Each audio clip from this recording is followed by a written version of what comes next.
Bukan pagi ni saudara dengan pasutnya apa tentulah iyo pasut tambahannya bukan senang nak jadi senang wak.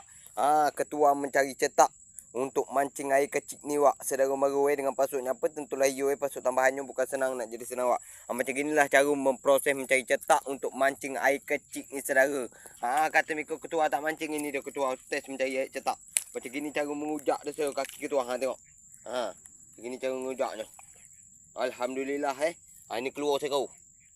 Kalau yang keluar tu kita masuk dalam tempat ni saudara kalau ada.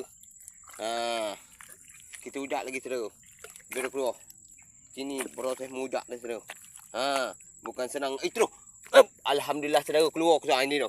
Ini cetak. Ini namanya cetak saudara. Alhamdulillah dia keluar cetak. Masuk dalam ni tu. Itu dia saudara macam gini proses keluarkan cetak tu saudara. Diujak. Itu kalau keluar kita ambil. Anggur keluar dia tu saudara kita ambil. Kita ujak sini. Ini diujak saudara. Macam itu cara mengujak dia saudara. Alhamdulillah. Ada juga keluar. Ini dia saudara. Alhamdulillah ini dia. Ini cetak lagi saudara. Aduh mak tangan aku disepit. Ini sepit dia. Kalau kena tangan belah. Itu je lah. Lagi ketua saudara informasi banyak. Alhamdulillah. Cetak ni alhamdulillah Ada juga.